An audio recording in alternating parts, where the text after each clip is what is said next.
What's going on, everybody? Welcome to another episode of the Bodacious Rant. Hope everybody's getting great, getting all their knives and their carving stuff ready to kill some fresh turkey. You know, I don't know if that's how everybody does it. Not really. I'm just kidding. Um, whenever you think of Thanksgiving, not only are we thinking of just how messed up the holiday is, like we talked about in our Hunger Games video, which if you haven't checked that out, feel free to do so when you can. It's non-spoiler. So we had a good laugh about how Thanksgiving is it kind of become more divided holiday over the years with, people really calling out on history and stuff. Never would I have thought a horror movie would actually be around Thanksgiving. And for those of you who watched the Grindhouse movie back when I was a kid, and maybe I'm sure plenty of the viewers are either too young for it or they just never saw it because those two movies were kind of like the Quentin Tarantino and Robert Rodriguez movies. But anyways, this is a very special treat for me because this is a movie that started out as a fake movie trailer in the Grindhouse movie, and almost 20 years later, it's now an actual movie. If you haven't guessed it, it is Eli Roth's Thanksgiving.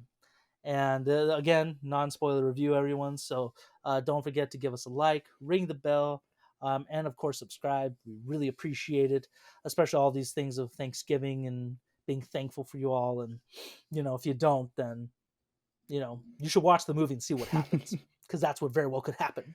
I'm just kidding, but so this movie is about us. How do I put this? Essentially, in the small town of Plymouth, I think Massachusetts. Uh, one Thanksgiving holiday.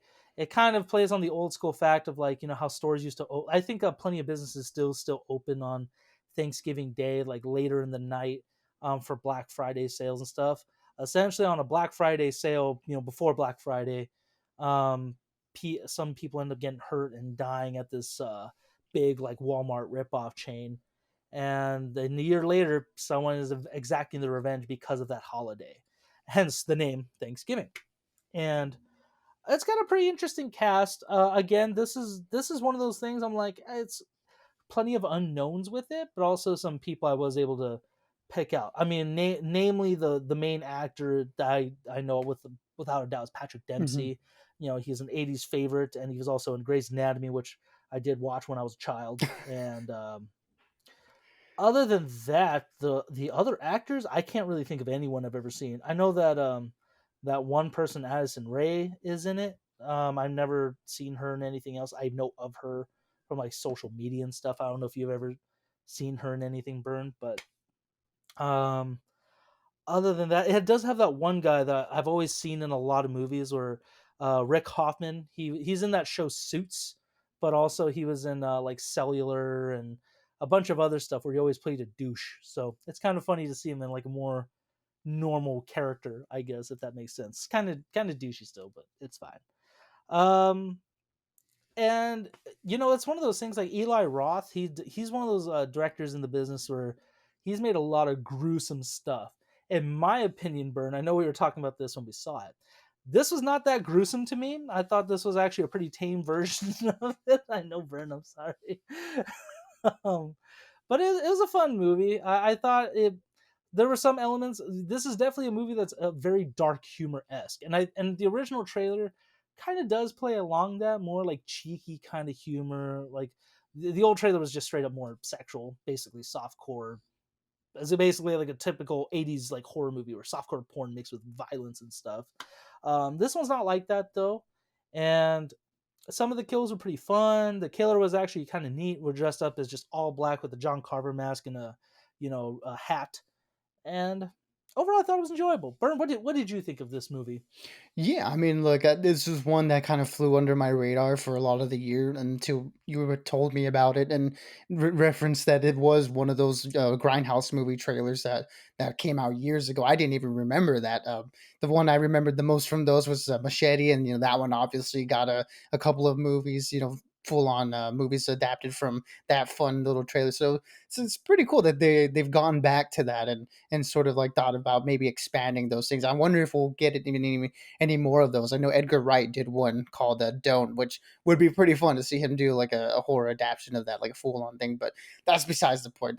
The fact that this got made is pretty cool because it's like, yeah, Thanksgiving. It's not one of those holidays that usually gets a lot of like the horror movie treatments. At least like this budget. I mean, we have gotten some before, but they're very like direct to video. You pick it up at the red box and it's absolute garbage, and we don't think about it after that. But to get one of this caliber, it's kind of unknown, and it's also kind of like one of those rare movies where it's like it feels very much like a throwback movie. Throwback to those old slasher movies that you were talking about from like the 80s and stuff, where it does lean more into a little bit more of the gory aspect of it. Eli Roth, as you mentioned, has not shied away from that in his filmography, and I will say that in this movie, although I don't agree that it was dialed back, I think it was done so with a different tone. Like you mentioned, it was done with a more black comedy, satirical tone instead of like his usual, just very serious and messed up stuff like Hostel or Green Inferno, stuff like that. So this one was a lot more fun. This one had a little bit more fun with the kills, but which made it a little bit more easily digestible. I think when it came to the gruesomeness that was going on screen, there was a tinge of comedy in there, and myself and as a lot of people in the theater, they were also laughing too. So I think they definitely achieved that very very delicate balance of have it being very very extreme violence, but done so in a comedic way, so it's not like too off putting. And the fact that the story sort of gives you a reason to like not be so mad about a lot of these characters getting offed.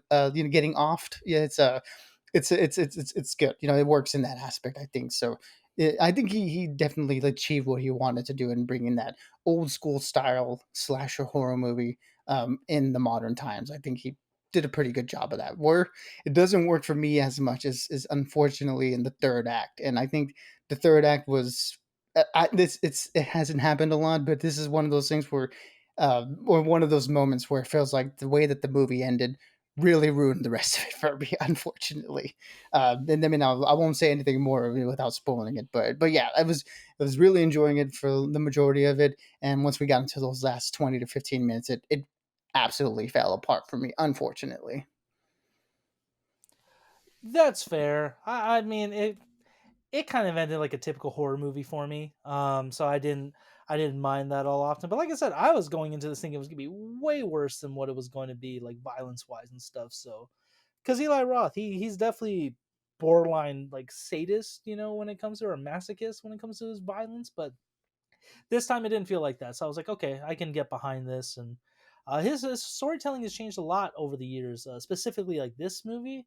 And then when he did the House of the Clock in Its Walls with Jack Black and Kate Blanchett, which was just, I forgot that was a kids movie, and it was like, man, like, what is going on? Did you have a break or something? Are you okay?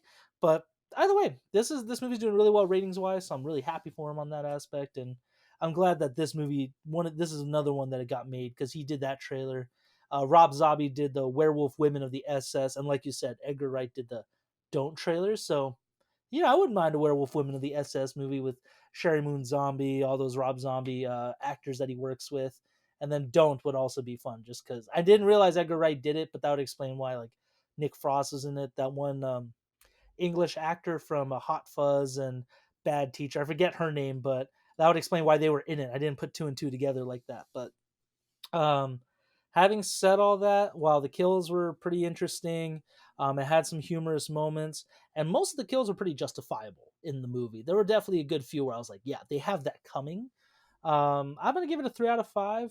It's just, it was just, but it's not horrible, but it's not spectacular in any way. I think it just falls in line with the genre pretty well, and yeah, I would definitely recommend it. I mean, you could either see it as a $5 Tuesday, or if you're looking for a good like date movie for those who are into horror movies, this is the one for you. And also maybe if you want a Thanksgiving movie besides Planes, Trains, and Automobiles, you have that, and then you have this. I mean, they're very different movies, so it's like, you have one to satisfy a different taste. Depending on what you want on your plate for Thanksgiving, obviously, you either want the cranberries or do you want the stuffing? It's up to you. But yeah, it's like you said, it's very much very in line with the sort of B movie slasher genre. It doesn't do anything to really push past the boundaries of things that we've seen before, and I don't think it does anything that doesn't live up to it. Like it very much falls in that line, and that paired with the fact that the ending really lost it for me. I will say it is an enjoyable time overall for sure, and like you mentioned, I think it was a lot better than I was going in expecting it to be. Because I thought it was probably not going to be that great, but for the majority of it, I was really, really into the movie. So for that, we'll give this one I'm gonna give this one a 2 out of 5. It's very decent for the most part. Ending really fell apart for me personally, but maybe someone else it won't be as bad for them, and they might like you just kind of enjoy it for what it was. But I do think Eli Roth is very much growing as a filmmaker, and I'm very interested to see what he does next after this and after the House with the Clock on His Walls, because I think he's doing a lot better than he was with his earlier movies. Obviously, I think it's a good sign to see that he's improving as a filmmaker, and I'm like I said, I'm very curious to see what he does next. Yeah, he's dabbling in other genres and stuff, like not other genres, like it's mostly horror, but different levels of it, which is fine, and I hope he's enjoying it as well. But dang, Bernie, I was just talking about how we agree on some of those moments, and this was not one of them. But you know what? You have your opinion. I can't blame you for it, so it's fine. I'm just kidding. I don't care. But um, if any of those who did happen to catch it, what did you think of it? We'd love to know your thoughts in the comments to keep the conversation going.